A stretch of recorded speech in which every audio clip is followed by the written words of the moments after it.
getting ready to move into South Georgia, where it's going to end up lashing them with severe weather, possibly more tornadoes. Right now you can see 115 mile per hour max sustained winds, moving to the northeast at 13 miles per hour. So we're going to continue to see it move right across middle Georgia as we head into the next few hours.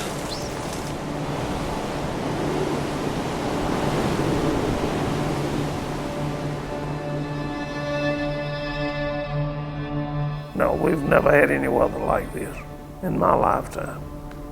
I just wish this would get on over with. What's your biggest stress or worry right now? Well, the pecan trees for one thing, because I won't live long enough to grow any more. I mean, you know, some of those trees are 100 years old, and some of them I planted when I first started farming, and I've been planting ever since. So, you know, you kind of hate to see anything like that destroyed.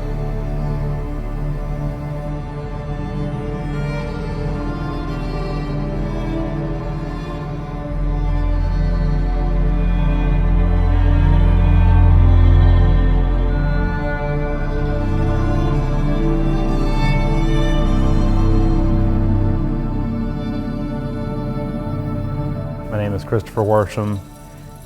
My family owns and operates Worsham Farms here in Camilla, Georgia. We produce sweet corn, peanuts, as well as pecans.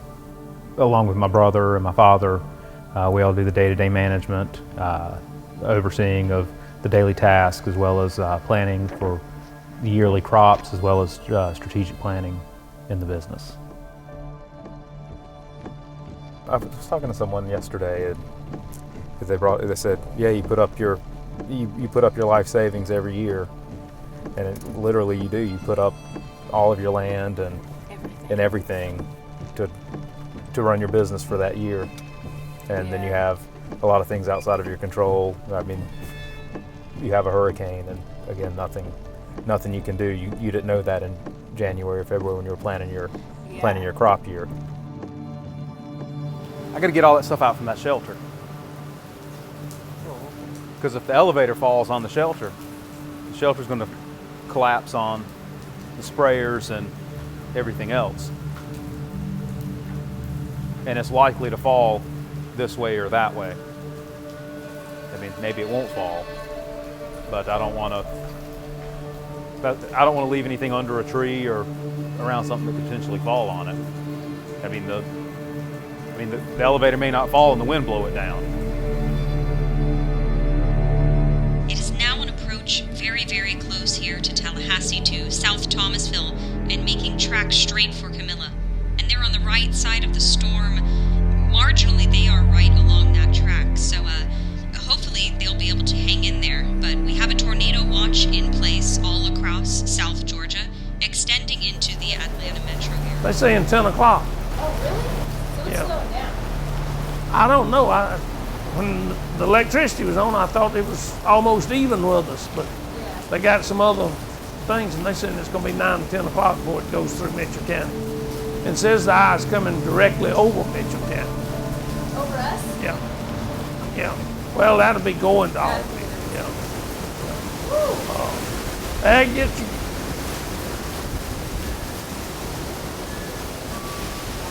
Yeah. Boy, look at those trees. Oh wow, the wind's kicking again. So these are trees we just planted this year. Yeah.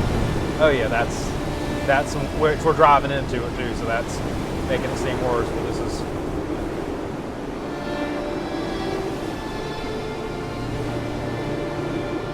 Yesterday we started seeing it looked like there was no way we were going to miss it, and it was going to come. And when they started talking 100-mile-an-hour winds, we've never had 100-mile-an-hour winds in this county that I know of. Maybe 50, 55. But this is quite devastating. There's lots of trees down, lots of trees. A lot of debris, and the wind's now starting to pick up again as well. And you have the real obvious horizontal wind flow here as you get these gusts just coming through and crushing.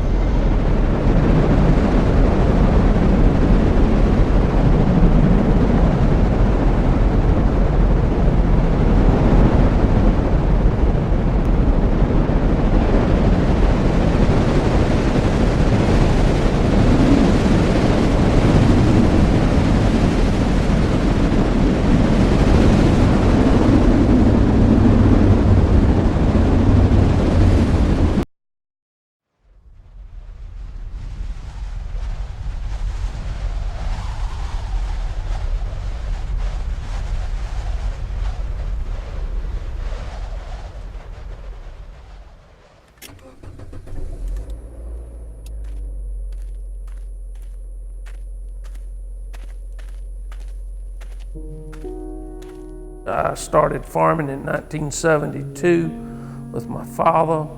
This farm was started by my grandfather, probably in the early 40s, late 30s.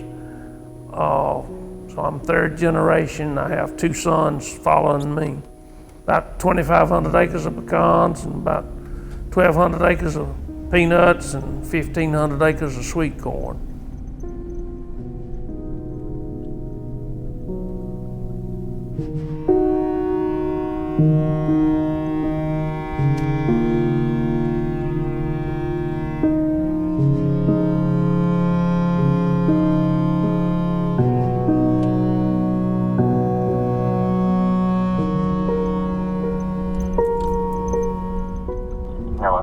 Bub, y'all out?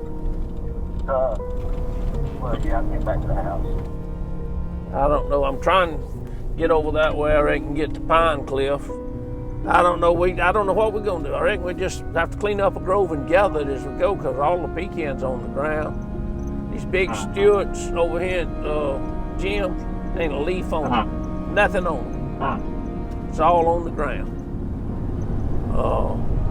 I mean, it's a mess. It's as bad as I've ever seen.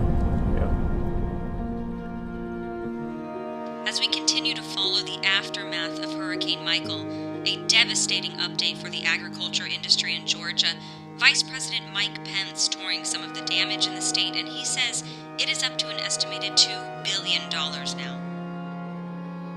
See what 100 or 120 mile per hour wind did here. Just can't imagine the power 150 miles inland. I went by the cornfield where we had sweet corn, and completely flattened. I mean, that was what I was expecting. I mean, even just a thunderstorm would do some damage like that, but not an entire 100 acres flat on the ground. The biggest worry is, where do we go from here? What direction do we go in? And what will the future of this business look like with the massive amount of damage to a perennial crop like tree nuts? It's not like losing a crop of sweet corn or peanuts, where you till the land and you start over next year and you're back to where you were the prior year.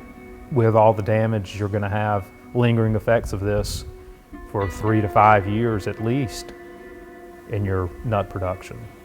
So it's really tough to think about what the next few weeks and months will be like, but even the next few years. It's going to take a lot of time to get it cleaned up and get it even looking back as good as we can. And it certainly won't look the same, because it's taken down quite a few trees around the house. You know, we've spent all this time growing this season, invested all this money, and now we've come right to the very, I mean, we were within a week of harvesting, and now all of that's basically lost. Once we get everything planted out, I think it's going to be 10 years probably before we recover production capabilities from the damage we've received today. I hope from this experience that the wider community and country will understand what agriculture and farming is, and how much risk is involved. Put up your life savings and literally betting the farm to make a crop every year with potential for natural disasters and other things that are completely outside of your control that you have to factor in to your business model. All we can do now is just clean up, gather what we've got left as far as any crops we have, and just try to start over, just try to rebuild.